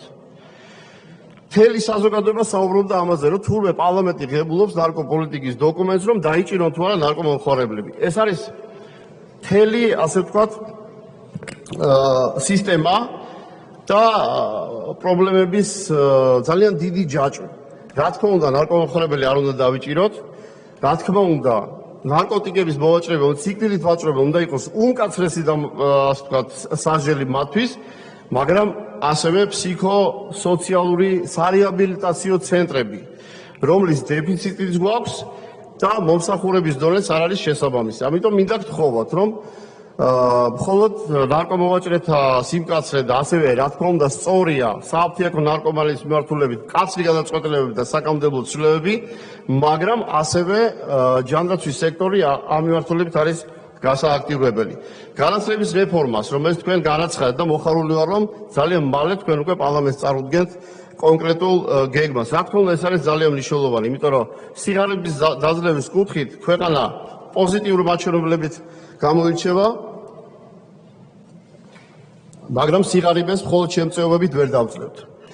ჩვენ გვჭირდება განათლების კარგი სისტემა, რომელიც ახალგაზრდებს მისცემს საშუალებას და ასევე ეს ახალგაზრდები უკვე შემდეგ შექმნიან შესაძლებლობას, რომ გქონდეს ქვეყანას უფრო მეტი პერსპექტივა სხვადასხვა დარგობრივი მიმართულებით. ცოდნამ უნდა დაძლიოს სიღარიბე და არა მხოლოდ შემწეობებმა. მოგეთ ეს ყველაფერი დროის სიმცირის გამო, რა თქმა უნდა, მე უკვე დასრულებას შევეცდები ჩემი გამოსვლის. ერი ერმა უნდა გადაარჩინოს. ჩვენ საკეთებელს სხვა არ გააკეთებს. შესაძლოა და ამის მომსწრებობთ უკვე რომ საფრთხეები მრავლად მოგვეწოდება. შიგნიდან თუ გარედან, მაგრამ საფრთხეები ჩვენ უნდა დავიცვათ, პერსპექტივები ჩვენ უნდა გავაჩინოთ, შესაძლებლობები ჩვენ უნდა შევქმნათ და მომავალიც, რა თქმა უნდა დავგვეგმოთ სწორად, მომავალი გრძელვადიანად ჩვენ ვიქნებით თუ არ ვიქნებით პარლამენტში. ჩვენი თაობა, რა თქმა უნდა, შეიძლება შემდგომი თაობით. გრძელვადიანი დაგეგმარება, მე რას მომწონს ბატონი ირაკლის, ასე ვთქვათ, მიდგომაში ეს არის გრძელვადიანი დაგეგმარების, ასე ვთქვათ, შესაძლებლობის გაჩენა. ჩვენ სიღრმისეულად უნდა ჩავწვეთ ნებისმიერ დარგობრივ მიმართულებას და მაშინ გავართ სწორ შედეგზე. ეხლა რაც შეეხება დამჩა, როგორც ხედავ 2 წუთი, ამიტომ მე როგორც დელეგატი მინდა რომ კონკრეტულ საკითხებს, თითოეულ საკითხს შევეხები მხოლოდ ინფრასტრუქტურული მიმართულებით. ყაზბეგს აქვს ასეთი თხოვნა, რომ და მარტო თხოვნა არ აქვს, ფინანსებიც აქვს, რომ სპორტულ გამაჯანსაღებელი მრავალფუნქციური კომპლექსი ააშენოს და საჭირო არის სამთავრობო მხარდაჭერა ამ გადაწყვეტილებაში და მინდა გთხოვოთ, რომ ეს შესაძლებლობა მათ მივცეთ. ასევე გაერთიანებული წყალმომარაგების კომპანიამ აქტიურად განახორციელა დაქსელიანების სისტემა, მაგრამ ქუჩები არის გადათხრილი და ამით უკვე შეწუხებულია ადგილობრივი მოსახლეობა და მინდა სამთავრობო გუნდს მით უმეტეს მათვისაც ეხება ეს, რომ გაითვალისწინონ. დუშეთში არსებობს ჯერ კიდევ არაერთი უშუქო სოფელი. და მე ვფიქრობ, რომ ეს არის ყველაზე პრიორიტეტული საკითხი, რომ სოფლები იყოს განათებული იქ, სადაც ადამიანები ცხოვრობენ. ბევრი ცოტანი თუ შესაძლოა რომელიმე სოფელში თითო კაცი იყოს და მით უმეტეს იქ აუცილებელია, რომ ამ პრობლემას მივხედოთ. დაბა თიანეთში დაბა სიონის წყალმომარაგების სისტემა პრაქტიკულად არ არსებობს და ვიცი, რომ დიდი ხანი არსებობს მისი პროექტი. ამიტომ ძალიან გთხოვთ, რომ მხოლოდ პროექტი არ იქნება საკმარისი, მით უმეტეს მოსახლეობას ჰქონდა მაშინ ინფორმაცია, როცა პროექტირებაზე იყო საუბარი და ეს დაპირება გაიცა და დღეს მინდა რომ ეს საკითხი გავააქტიუროთ. ცხეთასთან დაკავშირებით მე არც ერთ პროექტს არ შევეხები, ახლა ხშირად ვახსენებდი ხოლმე ხიდის პრობლემას და მინდა ინფრასტრუქტურის მინისტრს დიდი მადლობა უთხრა მისი ჩართულობით ашკარად გააქტიურდა იქ პროცესი. თუმცა ვადა გადაცილების კარგი ცუდი მაგალითია სწორედ ეს და ეს არ ეხება მხოლოდ მცხეთის გზის ძალიან ბევრი პროექტია ქვეყნის მასშტაბით, რომელიც ვადებს გაცილდა. აი მაგალითად მცხეთის მუზეუმი, საგარანტიო ვადა ისე გავიდა მუზეუმს, რომ ვერ გავხსენით, მაგრამ თავარი პრობლემა მცხეთის, რაც მე კიდევ ერთხელ მინდა ამ ტრიბუნიდან თქვა. ეს არის უკვე 10 წლის პრობლემა. 10 წლის პრობლემა. ეს არის მცხეთის მორატორიუმი. ქალაქს განვითარების პერსპექტივა არ აქვს და მოქალაქეები ამით ძალიან იზღუდებიან. ამიტომ აქ აუცილებელია სწრაფი გადაწყვეტილებები და ეს საკითხი ერთხელ და სამუდამოდ უნდა მოგვარდეს და დასრულდეს. ეხლა მე ერთი თხოვნით მინდა დავასრულო, ეს დაამბარეს ჩემმა სვანმა მეგობრებმა. თუმცა ტონალობა ისე თქვა თხოვნა არა, მე მგონი უფრო მოთხოვნა იყო. თეთრულდის კურორტის შემაერთებელი გზა სოფელ მულახთან. ეს საბაგირო გზაზეა საუბარი და მე შევასრულე მათი თხოვნა და მეც უერთდები მათ რომ ერთად გთხოვოთ ან მოვითხოვოთ. დიდი მადლობა ბატონ ირაკლი, გისურვებთ წარმატებებს. თურმე შესაძლებელია რომ ამ დარბაზში მშვიდად დეპუტაციამ მოусმინოს პრემიერ-მინისტრს, შესაძლოა იყოს კრიტიკას, დაისვას კითხვებიც, შესაძლოა იყოს შენიშვნებით, შეთავაზებებით და ისე რომ არ იყოს აურზაური. ისე რომ მათთვის მახასიათებელი სუნით აქ ვინმე არ წამალავდეს დარბაზს. ისე რომ არ იყოს ბულინგი, არ იყოს გინება, არ იყოს რაღაც გაუაზრებელი პერფორმანსები, გარედან ქუჯიდან შემოძახილები.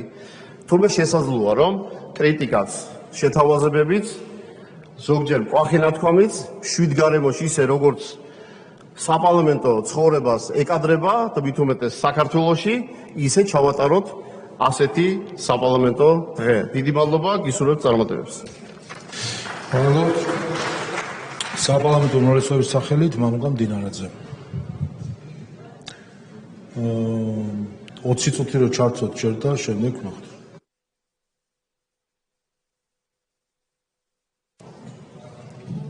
მოგესალმებით კოლეგებო, მივესალმები პრემიერ-მინისტრს, მთავრობის წარმომადგენლებს, მივესალმები ჩვენ საზოგადოებას, მედიის წარმომადგენლებს.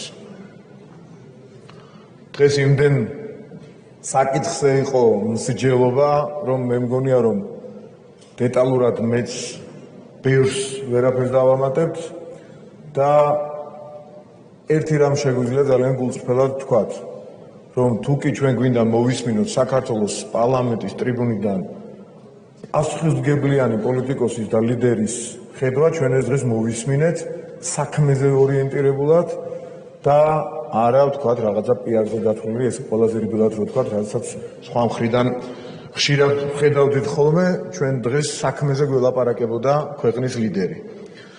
რაც შეეხება იმას, თუ როგორი საქართველო გვინდა ჩვენ, რომ მას მხარი დავუჭიროთ იმ იდეების განხორციელებაში, რასაც დღეს საპარლამენტო ტრიბუნიდან პარლამენტის და საზოგადოების წინაშე ვსწავლებდა, პირველ რიგში უნდა დაუსვათ საკუთარ თავს კითხვა, ნებისმიერ ქართველს, საქართველოს ნებისმიერ მოქალაქეს უნდა ვკითხოთ, როგორი საქართველოს აშენება გვინდა ჩვენ და როგორია ჩვენი ქართული ოცნება.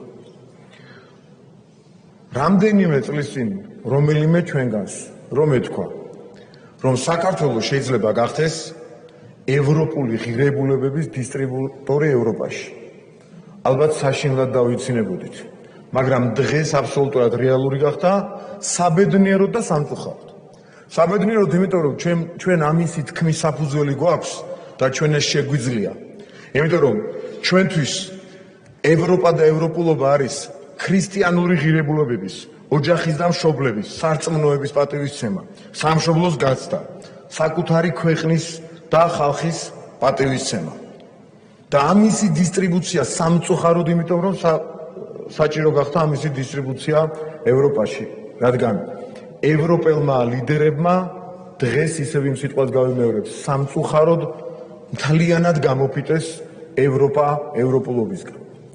ამიტომ ჩვენ გვიწევს ისეთი სიტყვების, ფრაზების, წინადადებების თქმა და ისეთი ნაბიჯების გადადგმა, რომ ევროპელებს ევროპას ვუთხრათ, რომ დღევანდელი ბიუროკრატიის უდიდესი და უმნიშვნელოვანესი ნაწილი არ ემსახურება ევროპულ ღირებულებებს და ზოგადად არ ემსახურება ადამიანურ ღირებულებებს და ჩვენ ვიქნებით ერთ-ერთი მთავარი ქვეყანა და ადამიანები, ვინც განვახორციელებთ ამ ღირებულებებზე სწორ ორიენტაციას. ვინც დაბეჯითებით ვიტყვით, რომ მაგალითად როგორც ჩვენი კონსტიტუციაში 2017 წელს მაშინაც ირაკლი ყობახიძის ხელმძღვანელობით ჩავწერეთ, რომ ქორწინება მაგალითად ეს არის ქალისა და მამაკაცის ერთობა. და ბევრი მსგავსი საკითხი, რომელზეც არ გავჩერდები, რაც ასე შვენის ევროპას და ევროპულობას. იმიტომაც რომ როდესაც ჩვენ საუბრობთ წარსულის, მშობლების, ოჯახის პატივისცემაზე, წლების განმავლობაში ათეულობით მილიონობით დოლარით თუ ევროთი ფინანსდებოდა ამის საწინააღმდეგო არაერთი კამპანია, ამიტომაც ჩვენ უნდა ვთქვათ, რომ წარსულის პატივისცემაზე დაფუძნებული ზრუნვა მომავალზე არის იმის გარანტია, რომ მომავალმა თაობებმა პატივისცენ საკუთარ წარსულს და ღირსეული მომავალი უზრუნველყო. თუ ჩვენ არ ვცემთ ჩვენს მშობლებს, ჩვენს ბებიებს და ბაბუებს, ჩვენს წარსულს, ჩვენს ტრადიციებს პატივს, ჩვენ ვერ უზრუნველყოფთ ჩვენი შვილებით და ჩვენი მომავალი თაობების ღირსეულ მომავალს და ეს შვილებიც სხვანაირად სწორად ამ ღირებულებებზე ვერ გაიზრდებიან. და როდესაც კითხვა ისმება, პრემიერ-მინისტრი წარმოადგენს კონკრეტულ ქართულ ეროვნულ ინტერესებზე ორიენტირებულ ხედვებს და დეტალებში ჩადის აბსოლუტური გონიერებით და სიზუსტით. ამ დროს ვის წარმოადგენთ თქვენ? ჩვენ წარმოადგენთ ქართულ ხალხს, მხოლოდ და მხოლოდ ქართულ ხალხს და არც ერთი ჩვენგანი არავის სხვას. და თუ კი რაიმე იქნება გასათვალისწინებელი, ვდებთ პირობას ქართველი ხალხისა და ერთმანეთის წინაშე, რომ არც ერთ შემთხვევაში უპირატესად არ გავითვალისწინებთ არავის გარდა ქართველი ხალხისა და ვინ არის ეს გუნდი და ვინ ვართ ჩვენ. ვინ არის ჯერ ქართული ოცნება? ქართული ოცნება არის აი ეს გუნდი 41,000-ზე მეტი წევრი ამ გუნდისა, ბიძინა ივანიშვილის და ირაკლი ყობახიძის ხელმძღვანელობით, რომელმაც 2011 წლიდან მოყოლებული დღემდე უღალატოდ მოაღწიეს და ასე თამამად შეუძლიათ ლაპარაკი. და რა არის ჩვენი ქართული ოცნება?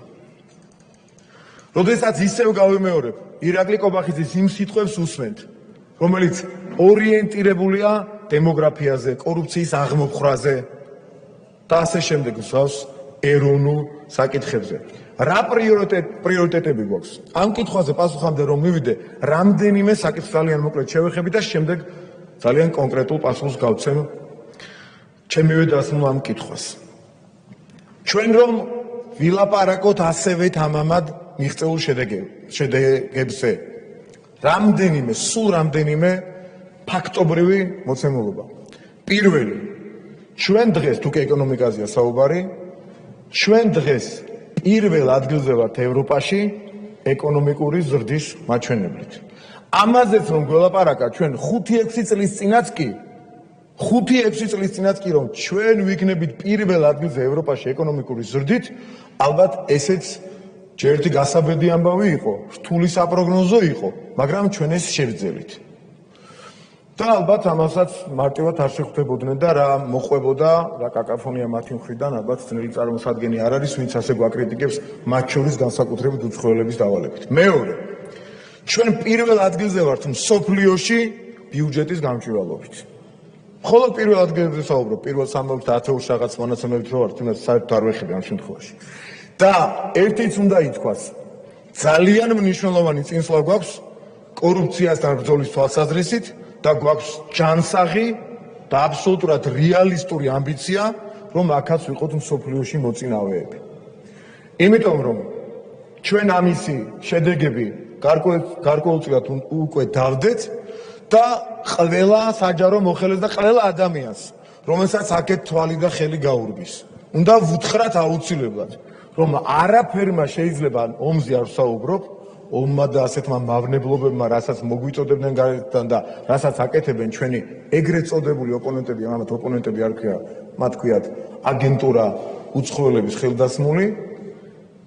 ამის იქით მხოლოდ შეიძლება კორუფციამ დააზიანოს ყველაზე მეტად ეკონომიკაც და მატერიალურ კეთილდღეობაც ჩვენი საზოგადოების და ნებისმიერი ადამიანის ოჯახისა და მისი წევრის. სხვას არაფერს იმ პირველ ჩამონაცვლის გარდა არ შეუძლია დააზიანოს ეკონომიკა და ჩვენი შვილების მომავალი. რა თქმა უნდა, მე ამ შემთხვევაში ნარკომანიაზე არ ვსაუბრობ, ეს არის ცალკე პრიორიტეტულად საბრძოლელი მიმართულება, რასაც ასევე დიდი სიამოვნებით უერთდები, როდესაც პრემიერი ამ ინიციატივებს ახმოვანებს ხოლმე და თქვენი სახელითაც ხშირად უჭერ ხაზს და ეს ბუნებრივია, საერთო განწყობის გამოძახილია, მაგრამ კორუფცია არის ერთ-ერთი გადასაჭრელი, ბოლომდე აღმოსაფრთხელი საკითხი. და სხვათა შორის ერთი რამ გადახვევა მაბატიეთ, ამ ბოლო დროს მათ შორის აგენტურული ტელევიზიების მხრიდან შეიმჩნევა ახალი ტენდენცია. როგორც ჩანს, როგორც კი ფული მოაკლდათ გარედან დაფინანსებული, იმ წუთასვე გადავიდნენ ასეთ საინფორმაციო პოლიტიკაზე. განსაკუთრებით კორუფციაში ბრაზდებენ ბოლო დროს 100-დან 99 შემთხვევაში 100-ზე არ ვიტყვი შეგნებულად და ვერ ვიტყვი, ცემათ ობიექტური ცნობა იყო იმ ადამიანებს, ვინც ყველაზე მეტად ებრძვის კორუფციას. მე ასე შეიძლება მართალი იყოს და იქაც ინტერპრეტირებული გაბერილი ან არაგაბერილი ასეთების ყოფილა 100-დან 1-ს უკაცრავად ჯარგონისთვის გაარტყავენ ხოლმე, მაგრამ რეალურად გვაქვს მოცემულობა, როდესაც ისინი ბედავენ შანტაჟსაც კი კონკრეტული პატიოსანი მოხელეების, მათ შორის ბიზნესების, რომ ისინი თუ არ დაალაგდებიან ბჭყალებში, მათივე ენით ვთქვათ, ამ საინფორმაციო საშუალებებთან ისინი მოახდენენ მათ დისკრედიტაციას და ვიღაცები შეშინებულები ულაგდებიან ასევე ბჭყალებში კიდეს და ყველას მოუწოდე ბიზნესის წარმომადგენლებს თუ ჩვენს კოლეგას აქ თქვენ არ გეხებათ არავის ამე არ იფიქროთ გადატანით, ნახევრად გადატანით მნიშვნელობით, ყველას მოუწოდებ, რომ ნუ დაექვემდებარება ნურავის შანტაჟს, მართალ და სუფთა ადამიანს არაფერს უნდა ეშინოდეს, რაც არ უნდა დააბრალონ პატიოს ან მოხელეს თუ პოლიტიკოს, ვერაფერს დააკლებენ, იმიტომ რომ სიმართლე არის ერთი. და ამ სიმართლის გატანა გაცილებით მარტივია. ეს შემთხვევით არ მithქვამს და ბევრს ძალიან ცუდად მოხდებოდა ყურში და გულზე. და რაც ძალიან მნიშვნელოვანია, დღეს საქართველო გახდა ერთ-ერთი ლიდერი ქვეყანა მსოფლიოში დამოუკიდებლობის ხარისხით დემოკრატიის პირობებში. დამოუკიდებლობის ხარისხით დემოკრატიის პირობებში რთულია იყო ლიდერი გარკვეული მოსაზრებების გამო, მაგრამ ჩვენ ამას ვახერხებთ, ჩვენ ვართ სამართლიანები და დემოკრატიის პირობებში დამოუკიდებლობის იმ ხარისხს მივაღწიეთ, რომელიც საბოლოო ჯამში უზრუნველყოფს სხვა ყველაფერ დანარჩენ სიკეთეს, რაზეც საუბრობთ. და დაუბრუნდები ჩემს კითხვას, აქედან გამომდინარე, რაც მე ახლა მეორე ნაწილში ვილაპარაკე, რა არის ჩვენი ქართული ოცნება და რისკენ მივდივართ. პირველი ეს არის ქვეყნის გაერთიანებისკენ მშვიდობიანი და გააზრებული სხვა შერიგებით.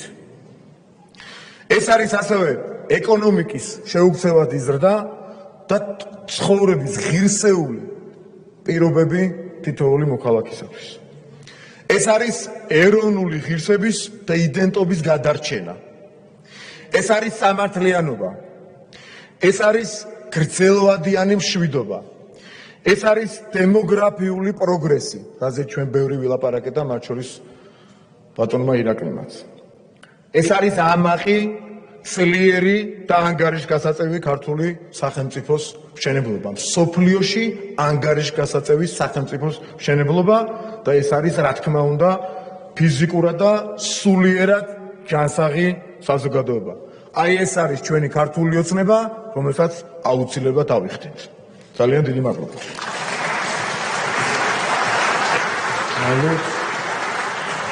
ამით პროექტების გამოსვლებით დასრულდა ბატონ პრემიერს თუ სულს დასმით სიტყვა გთხოვ ტრიბუნასთან.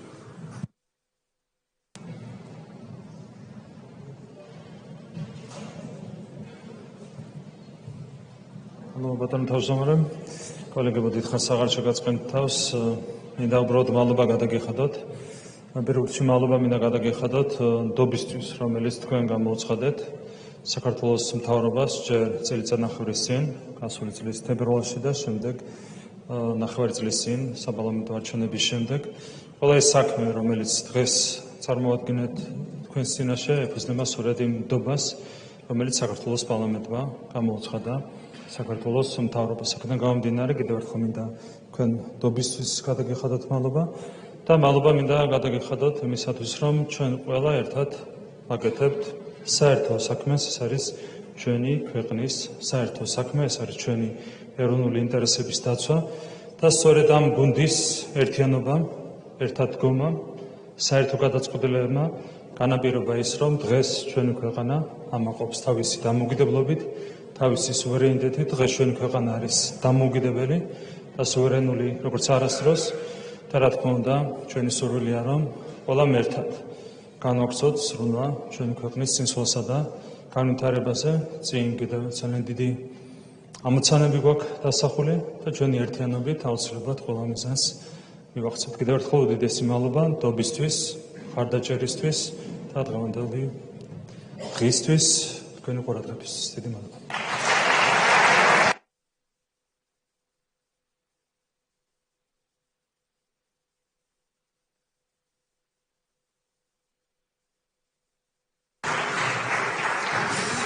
მადლობა ბატონ პრემიერ-მინისტრო, მადლობა მთავრობის წევრებს დასწრებისთვის. კოლეგებო, როგორც იცით, ბოლოს უახლოვდება ჩვენი საგაზაფხულო სესია. ამავე დროს მიმდინარე კვირას პრემიერ-მინისტრის მხრიდან გაჟღერდა ინიციატივები ნარკოდანაშაულთან ბრძოლასთან დაკავშირებით, რომელიც საპარლამენტო უმრავლესობის ლიდერმა დაადასტურა პარლამენტის მზაობა, რომ ეს ინიციატივები პარლამენტმა განიხილოს და მიიღოს. ამიტომ აქედანვე გეტყვით, რომ ვაპირებ მივმართო საქართველოს პრეზიდენტს, რომ მოიწვიოს რიგგარეშე სესია მომავალ კვირას. სავარაუდოდ 1 ივლისი გვექნება რიგგარეშე სესიის ფარგლებში სხდომები, ამიტომ გთხოვთ, რომ შესაბამისად ასე დაგეგმოთ თქვენი განრიგი.